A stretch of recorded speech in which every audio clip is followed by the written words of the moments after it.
और your film कितना proud moment है आपके लिए, इतने सालों की मेहनत, इतने सालों की लगन, 9 फिल्में बनाना, आपका जो career as a news reader रहा है, which has been so famous, आज आपके इमोशंस क्या हैं इस पूरी जर्नी को लेकर? आज मुझे बहुत आनंद हो रहा है। अभी मैंने आपके पूरे इनसे बात की कि एवरी टाइम मैं वहाँ पे बैठी हूँ, आज मैं यहाँ पे हूँ और इन लोग सब यहाँ पे हैं, क्योंकि मैंने भी जर्नलिज्म का कोर्स किया है। 24 साल तक बॉम्बे दूरदर्शन पे मराठी न्यूज़ पढ़े हुए हैं और बहुत जनों के इंटरव्यूज़ मैं करती हूँ। आज भी मेरा यूट्यूब चैनल है जिसमें सब सेलिब्रिटीज़ के इंटरव्यूज़ करती हूँ। उसको 3 साल कल ही पूरे हो गए। अब ये चौथा साल शुरू अमृता फिल्म्स कर मेरा यूट्यूब चैनल है। आज फिल्म जब नेशनल अवार्ड अनाउंस हुआ, जो आपकी इतनी मेहनत रही इसको ऑथेंटिक बनाने में, उसको लेकर हम एक थोड़ा सा जर्नी का बात करें। मैंने आज तक 9 फिल्में बनाई। ये फिल्म बनाने का जो एक मिनट जो मेन आपका जो उसका फिल्म बनाने का आपने सोचा कैसे, न्यूज़ रीडिंग से आप कैसे फिल्म बनाने में? 1979 से 2004 तक मैं न्यूज़ पढ़ती थी और जब मुझे रीडिंग क्लासेस आ गए तो मैं नहीं चाहती थी कि अभी मैं न्यूज़ पढूं और लोगों के मन में मेरी जो छवि थी वही रहनी चाहिए, ये सोच के मैंने सोचा कि अभी मैं न्यूज़ नहीं पढ़ूंगी।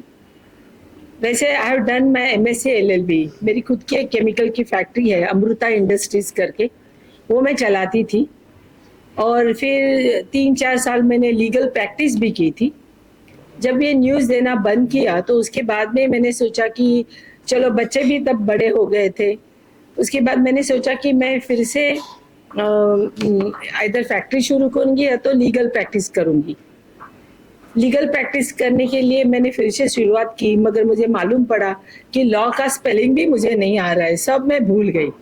यानी कि मुझे फिर से वो लॉ की स्टडी करनी पड़ती थी। तो वो मुझे उस वक्त ऐसे लगा कि अभी पढ़ना कुछ ज़रूरी नहीं है, ज़रूरी नहीं से भी उतना कुछ अच्छा नहीं लग रहा था पढ़ने के लिए। उसके बाद में मैंने सोचा चलो मैं फैक्ट्री चलाऊंगी फिर से अच्छी तरह से, और फैक्ट्री जाना शुरू किया, मगर वहाँ पे भी मेरा मन नहीं लगा। मुझे ऐसे लगता है ना कि एक बार चेहरे पे मेकअप लग जाता है ना, तो ऐसे लगता है उसका चस्का लग जाता है कि नहीं नहीं मुझे मीडिया में ही कुछ करना है। और 24 साल के इस टेन्योर में बहुत सारे लोगों की पहचान हुई थी इंडस्ट्रीज के। बड़े बड़े डायरेक्टर्स को, एक्टर्स को मैं वहाँ मिल चुकी थी दूरदर्शन पे। तो मुझे ऐसे लगा कि चलो मैं कुछ ग्लैमर के इसमें ही करूँगी। उस वक्त मैंने पहली फिल्म बनाई मानिनी करके, जो अब्रॉड में शूट की गई मराठी की पहली फिल्म थी। उस फिल्म को नियरली 18 नॉमिनेशंस मिले थे और 12 अवार्ड्स मिले थे। फिल्म तो बेहतर बनी थी, मगर उस वक्त इतना नॉलेज नहीं था कि कैसे उसको मार्केटिंग करना चाहिए, किस तरह से फिल्म को बेचना चाहिए। तो वो व्यावसायिक रूप से उतना यश उसमें नहीं मिला और मुझे बहुत बहुत बहुत बुरा लगा, क्योंकि मेरे हस्बैंड ने उसके लिए पैसे दिए थे। मुझे लगा कि देखो ये बापजादों की कमाई तो है नहीं, या कोई बुरे काम करके पैसे नहीं बनाए थे। तो मुझे बहुत गिल्टी फील होता था कि मैंने मेरे हस्बैंड के पैसों का पूरा सत्यानाश कर दिया, मैंने क्यों ये फिल्म बनाने का सोच रहे थे, मुझे बहुत रिपेंट हो रहा था। उसके बाद में मेरे बच्चे उस वक्त US में पढ़ रहे थे। वो जैसे आए तो वो बोलने लगे कि मम्मा क्या कर रहे है तू, सब इधर उधर जाके टाइम पास करते, हम लोग को हमारे मम्मा को ऐसे देखने की आदत नहीं है, कुछ तो करो। फिर उन्होंने पापा को बोला, पापा देखो आप मम्मी को फिर से पहले उसको फिल्म बनाने दो। वो फिल्म तो कितनी अच्छी बनी थी।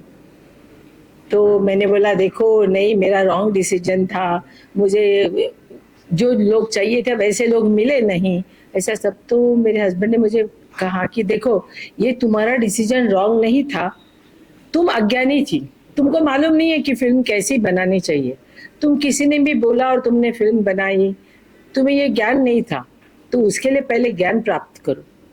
तो मैंने फिल्म मेकिंग के जो छोटे छोटे कोर्सेज रहते हैं, वो सारे कोर्सेज के एडिटिंग, डबिंग, स्क्रिप्ट राइटिंग, सारे कोर्स थे, कोई कोर्स 6 महीने का था, कोई 3 महीने का था, कोई साल भर का था। स्क्रिप्ट राइटिंग से लेके डायरेक्शन तक के सारे कोर्सेज मैंने किए। इनफैक्ट मैं तो, बहुत लोग मुझे पूछते हैं कि अरे हमको भी फिल्म बनानी है, मैं माझ्याकडे पैसे आहेत, मला पण फिल्म बनवायची है। तो मैं उनको बोलती हूँ आप जरूर बनाइए फिल्म, लेकिन वो बनाने से पहले फिल्म क्या चीज है और कैसे बनानी उसका नॉलेज आप प्राप्त करो, उसके बाद में फिल्म बनाओ। नहीं तो आपके पैसे गए ये समझो, आपको 10 लोग हैं जो टोपी लगा के चले जाएंगे। तो इस तरह से मैंने क्या सीखा वो देखने के लिए दूसरी फिल्म बनाई। दूसरी फिल्म, आप मेरे को बोलो कम कब बोलना है तो मैं कम कर दूं। हाँ, तो मैंने दूसरी फिल्म बनाई वादळ वारं सुटलं ग करके, जो फिल्म मैंने 35 lakhs में बनाई। वो उसके डायरेक्टर थे चंद्रवदन करके, वो गुजराती डायरेक्टर थे। वो मेरे फादर के एज के थे, तो उन्होंने इतना भी हाथ में नहीं रखा, हर चीज मेरे को बता। मैंने उनको एक ही शर्त दी थी, कुछ भी हो किसी को ये मालूम नहीं होना चाहिए कि मैं इस फिल्म की प्रोड्यूसर हूँ। मैं वहां पे काम करूंगी, बस ये आप ध्यान में रखो। नहीं तो सब लोग क्या होता है, प्रोड्यूसर है तो जी साहब, मैडम मैडम मैडम आप बैठो। मेरे को एकदम, मैं स्टूडियो में झाड़ू भी लगाती थी, फ्लैप भी देती थी, मगर लोगों को बाद में जो समझ में आता है वो समझ में आता ही, थोड़े दिन में सबको मालूम पड़ा ही गया।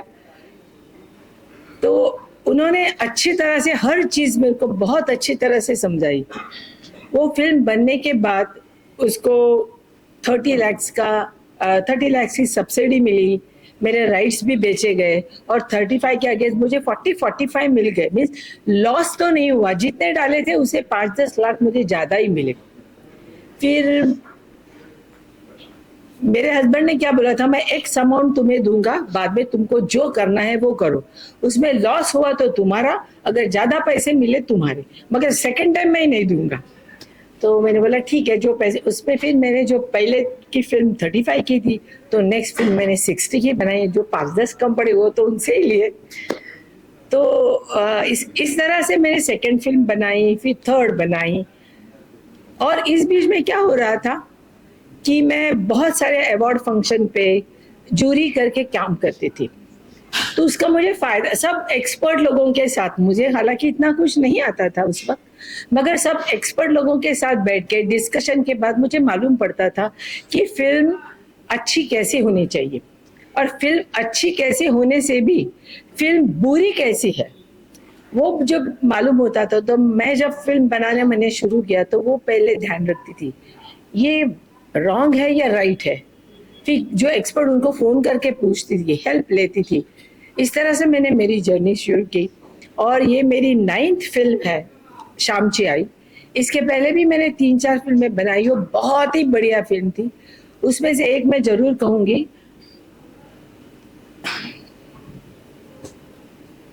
आरोही गोष्ट तिघांची। मैं इसे बीच में थोड़ा रुक सकती हूँ ना, क्योंकि उम्र के वजह से कभी कभी कुछ याद नहीं आता है।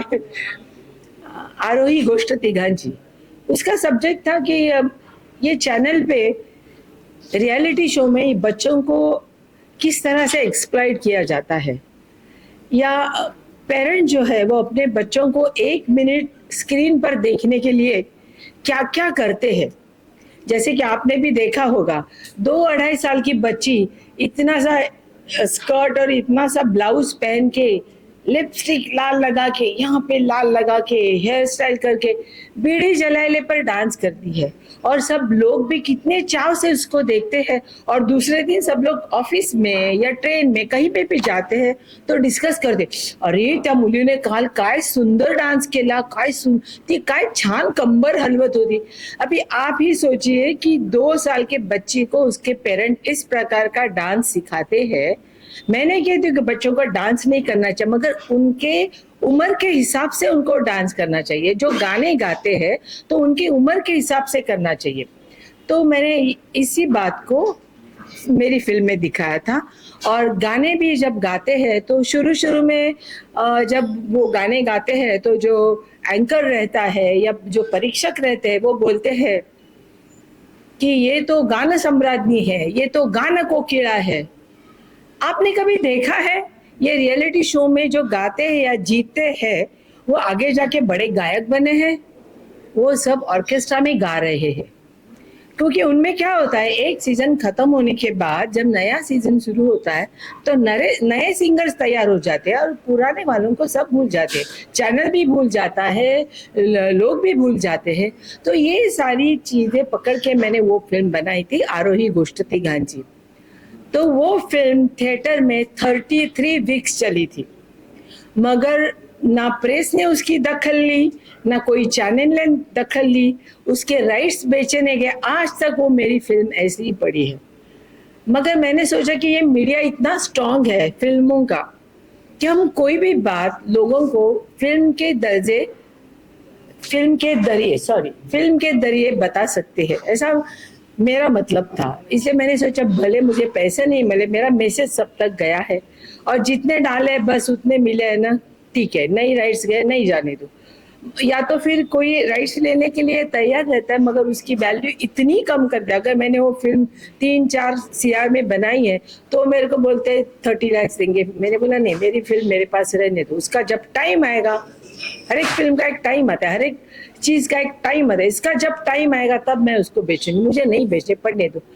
ये मैं इतना कॉन्फिडेंस से क्यों बोलती हूँ कि मुझे मालूम है मेरा घर मेरे कमाई से या फिल्मों के ऊपर नहीं चलता है, जो है वो है। तो मेरे को वो फिल्म, या ना तो मैंने कोई फिल्म बैंक से लोन लेके की है कि मुझे टेंशन है बैंक का मुझे पैसा देना है, इसलिए मेरे सर पे कोई टेंशन नहीं था।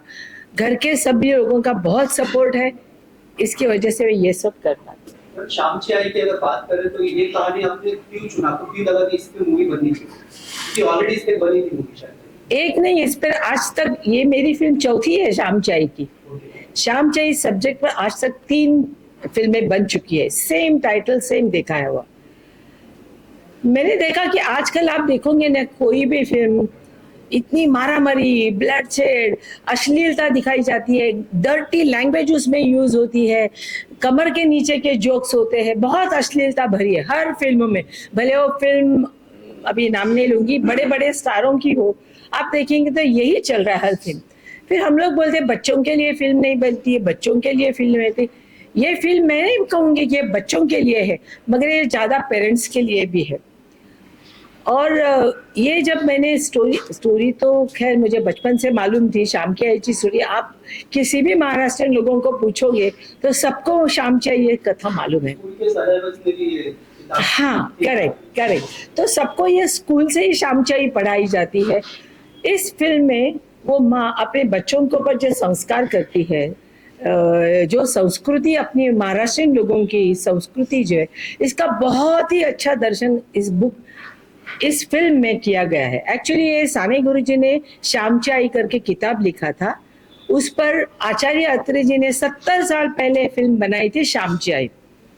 उसको सबने इतना सराहा कि उसको फर्स्ट नेशनल अवार्ड और सुवर्ण कमल मिला था 70 साल पहले। तो मुझे लगा कि इस जमाने में अभी ये फिल्म फिर से बनाना बहुत जरूरी है।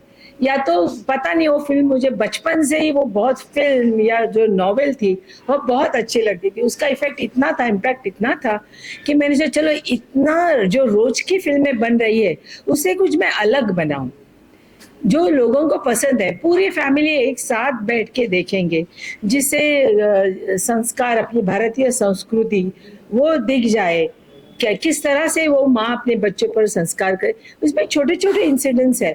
उसका लड़का जो है उसको स्विमिंग, वो डरता है, नहीं मैं स्विमिंग, माँ आके उसको वाटर बेल में ढकेल देती है, बोलते चल तेरे को स्विम करना है। ऐसी 2-4 चीजें, वो बच्चा पेड़ के फूल तोड़ता है, छोटी छोटी चीजें हैं, बहुत बड़े ऐसे संस्कार नहीं है।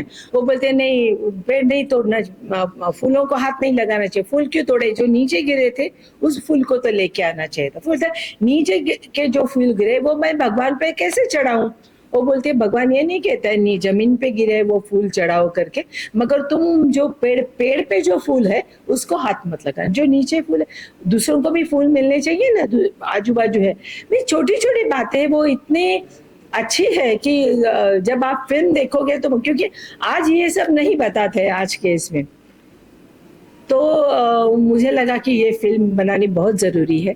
और जो पहले की फिल्म थी 70 साल पहले जो बनी थी, उसमें वो शाम जो है वो 6-7 साल का था तभी तक की कहानी बताई है। और मैंने आगे जाके वो 35 इयर्स का होता है। श्याम यानी साने गुरुजी। बहुत लोगों को ये मालूम नहीं है श्याम यानी साने गुरुजी है। तो साने गुरुजी की कथा है जो एक फ्रीडम फाइटर थे उन्होंने। हाँ, और एक बात, ये पंढरपुर का जो विठल रखमाई का मंदिर है वहां पे पहले सब लोग नहीं जा सकते थे, सिर्फ ब्राह्मण लोग जा या उच्च वाले लोग हैं वो ही जाके दर्शन ले सकते थे। मगर उन्होंने इतनी क्रांति की वहां पे जाके कि आज कोई भी समाज का कोई भी व्यक्ति वहां पे जाके विठल जी का दर्शन कर सकते हैं। तो यही नहीं, स्वातंत्र मिलने के लिए भी उन्होंने बहुत सारी चीजें की। फिल्म में लिमिटेशन रहता है, जितना दिखा सकते हैं मैंने दिखाने की कोशिश की है। तो इसलिए मैंने सोचा कि ये मारधड़ के जमाने में ऐसी कुछ अलग फिल्म बननी चाहिए, ये सोच के मैंने ये फिल्म बनाई। शामची आई को पहले भी अवार्ड मिल चुका जो पहली फिल्म बची थी। Correct. ये मूवी जब आपने बनाया तो आपने कभी सोचा था कि इसको भी नेशनल अवार्ड हाँ, मिलेगा? फर्स्ट डे से मुझे मालूम था इसको नेशनल अवार्ड मिलेगा।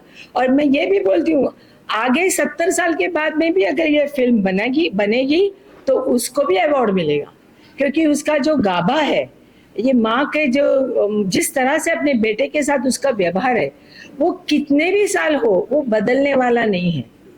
जैसे पहले के जमाने की माँ थी अपने बच्चों को, आप खुद हर एक व्यक्ति यहाँ पे जो सोच के देखिए माँ के बारे में आपके क्या विचार है, आपके बारे में क्या विचार है, वो कभी बदलेंगे?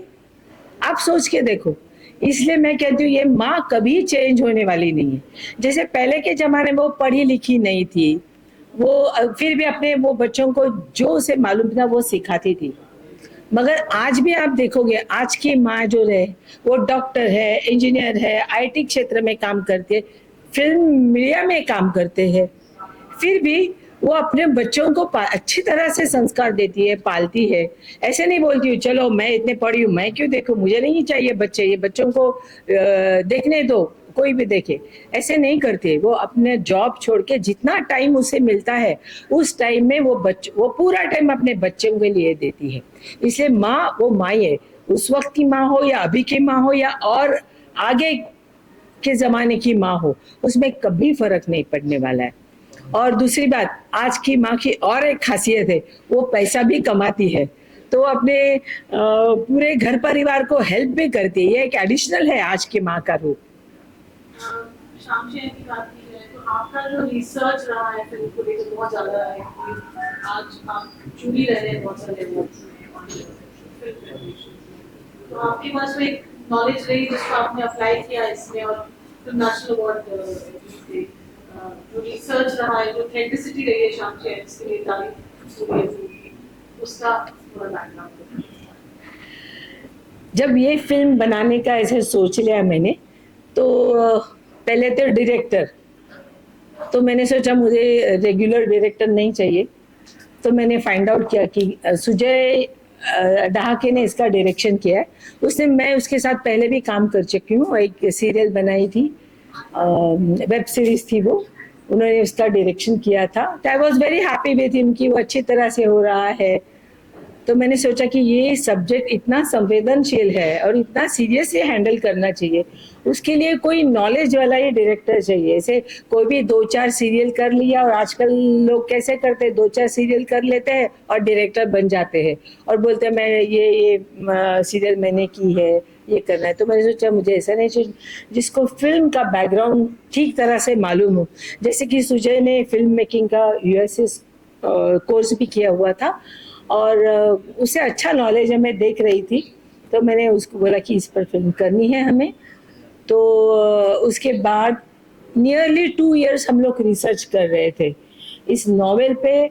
फिर अगर अभी के ज़माने में करना है तो उसे कलर करना है या ब्लैक एंड वाइट में है, तो मैंने स्ट्रिक्टली कुछ भी हो, कितना भी कर जाओ, ये फिल्म मेरे को ब्लैक एंड वाइट में ही करनी, क्योंकि 200 साल पुराना ज़माना हमें अगर दिखाना है तो ब्लैक एंड वाइट में ज़्यादा इसका इफेक्ट आएगा। ये सोच के हमने वो ब्लैक एंड वाइट में बनाई। मगर अभी मुंबई में ब्लैक एंड वाइट का टेक्निक है नहीं, कलर ही करके उसको हम लोग ब्लैक एंड वाइट में एडजस्ट कर सकते हैं। तो मैंने बोला नहीं, जो टेक्निक ओरिजिनल है उसी में हम लोग ब्लैक एंड वाइट बनाएंगे। तो पूरे लेंसेस, कैमरा, वो सब हमने लंदन से मंगवाए और फिर पूरी फिल्म ब्लैक एंड वाइट की। फिल्म बनाते वक्त दो चार चीजें बहुत इम्पोर्टेंट थी।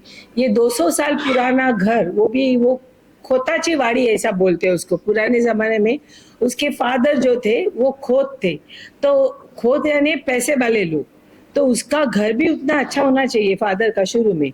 तो वो घर ढूंढने के हम लोग नियरली 1 वीक तक पूरा रेकी करते रहे कोकण में। घर तो मिल रहे थे मगर हर घर में अभी फर्श लगी हुई थी, घर में टीवी, फैंसी लाइट्स आ गए थे हर एक के घर में, तो वो तो चलने वाला नहीं था। 200 साल पुराने घर में इलेक्ट्रिसिटी थी नहीं, कैंडल थी नहीं। तो फाइनली हमने एक घर ऐसा चूज कर लिया कि जहाँ पे मिट्टी की जमीन थी जो हमें चाहिए थी। फिर बाहर तुलसी वृंदावन हो, चूल्हा हो, जो चीजें वो सब थी, मगर उस घर में पूरे इलेक्ट्रिसिटी थी, सब वायर्स टंगी हुई थी। तो हम लोगों ने पूरा का पूरा उनका कनेक्शन निकाल दिया। उनको बोला हम आपको अच्छी नई सिस्टम करके देंगे। तो पूरा शूटिंग होने के बाद उनको पूरी नई सिस्टम करके दी हमने, और जो ओरिजिनल लाइटिंग थी उनको पूरी की पूरी निकाल दी। और जो लामन दीवा बोलते हैं या कंदील बोलते हैं, उसके लाइट में पूरी फिल्म शूट की गई है। और हमें जो लाइट लगता था वो हम जनरेटर से लेते थे शूटिंग के लिए जो लगता था। इस तरह से हर एक चीज। फिर आर्टिस्ट जो थे उनको टकला का, उस जमाने में टक्कल और यहाँ पे शेंडी ऐसे रहती थी, वो ब्राह्मण लोग रहते थे। तो मैंने बोला किसी को भी मुझे विग लगाया हुआ आदमी नहीं चाहिए। तो बड़े बड़े आर्टिस्ट थे, अगर उनको विग नहीं लगाएंगे, शेव करेंगे, तो उनको दूसरे सीरियल में काम करते, दूसरे फिल्मों में काम करते थे, उनको दिक्कत आती थी फिर से वो रोल करने में। तो मैंने बोला आपका नुकसान मैं होने नहीं दूंगी, आप प्लीज, अगर आपको शेव करना है तो ही आप ये रोल मिलेगा आपको, नहीं तो नहीं मिलेगा। और नियरली 400 आर्टिस्ट वहां पे थे, बहुत सारे ऐसे मिरौणुक जाती है वगैरह रोल थे। बच्चे थे, 10-15 बच्चे थे। बच्चे लोग तो तैयार ही नहीं थे। उसके पेरेंट्स ने, मैंने बोला नहीं तो मैं नहीं लूंगी, मैं बॉम्बे से आर्टिस्ट लेके आऊंगी। और सारे आर्टिस्ट जो थे, बच्चे और जो छोटे छोटे रोल कर रहे थे, वो सब हमने लोकल आर्टिस्ट लिए थे वहीं के। तो फिर माँ बाप ने उनको समझाया कि नहीं देखो आप सिनेमा में आओगे, ये तो उन्होंने तुरंत बच्चों ने मान लिया, क्योंकि दूसरे बच्चे उनको चिढ़ाते रहे स्कूल में हो या कहीं आजू बाजू में। तो वो पहले तैयार नहीं थे शेव करने के लिए, बाद में उनके माँ बाप ने उनको समझाया, कर दिया। तो, क्या पूछा? हाँ, काय झालं? ओम भूतकर मला असं वाटतं ओम भूतकर हा श्याम या कॅरेक्टरसाठी जन्माला आला। त्याला एकदा ते सावरकरांचे कपडे घातल्यानंतर, सावरकर म्हटल्यानंतर सॉरी काढून टाक, परत सावरकर म्हणाले, साने गुरुजी। ओम भूतकर म्हटल्यानंतर मला वाटतं साने गुरुजींच्या रोलसाठीच ते जन्माला आले, कारण त्यांना एकदा तो साने गुरुजींचा ड्रेस घातल्यानंतर, आणि ती त्यांची एक टिपिकल अशी पुस्तकावरती पोज आहे, कोणीही हे म्हणे ना फोटो काढल्यानंतर हे साने गुरुजीच, इतकं, आणि त्याने काम पण इतकं अप्रतिम केलंय की तुम्ही जर तुमच्यापैकी कोणी पाहिलं असेल तर लक्षात येईल, हा साने गुरुजीच, असे प्रत्येकांचे रिमार्क आहेत। इतकं सुंदर त्याने, कारण आतापर्यंत त्याचे रोल भिन्न होते, टोटल त्याची इमेज चेंज झाली आहे या रोलमुळे। तो कोई पे 71st नेशनल अवार्ड तो आपको मिला है हाँ। करने के लिए, अभी आगे की और साथ में काम करने वाले तो सूर्य कांति के साथ या बाकी कोई स्टोरी ऐसी जो आपके माइंड में हो, जो रिस्पांसिबिलिटी बढ़ जाती है क्या? सही बात है, मैं बहुत खुश हूँ, इसके साथ रिस्पॉन्सिबिलिटी भी बड़ी है, क्योंकि आज तक जो मैंने 9 फिल्में की उसमें कुछ टेंशन नहीं था मुझे। शाम ही पता बनाते वक्त ही मुझे मालूम था कि ये फिल्म अवार्ड लेके ही जाएगी, क्योंकि जिस तरह से जो उसके कट्स वगैरह मैं देखती थी, मुझे, क्योंकि मैं इसके पहले जूरी हो चुकी हूँ, मैंने आपको हर अवार्ड फंक्शन में इसमें मैं जूरी हो चुकी थी। अंदाज आ रहा था कि अरे ये तो अवार्ड विनिंग फिल्म हो गई, ये तो अवार्ड फिल्म। मगर हर माँ को जैसे अपने बच्चा प्रिय रहता है सबसे ज़्यादा, वैसे हो भी सकता था, क्योंकि मेरे साथ जो दूसरे 2 फिल्में आई है, आत्म पैम्पलेट और नीड 2, वो दोनों फिल्में भी बहुत बेहतरीन फिल्में, बहुत बेहतरीन फिल्में। इसलिए मैं नहीं कहूँ कि उसे ऐसे ही अवार्ड मिला है। बहुत मेहनत की है सब आर्टिस्ट ने, डायरेक्शन भी बहुत सुंदर है। तो अभी तो मुझ पे बहुत बड़ी जिम्मेदारी आई है। हालांकि मेरे पास 3-4 इस इक्विवेलेंट टू दिस 3-4 बहुत अच्छे प्रोजेक्ट है। देखो अभी पहले ये जो आनंद का क्षण है मैं उसको उपभोगना चाहती हूँ, उसके बाद में उस पर काम करूँगी। ऐसे 3-4 महीने तो मैं रिलैक्स रहूँगी।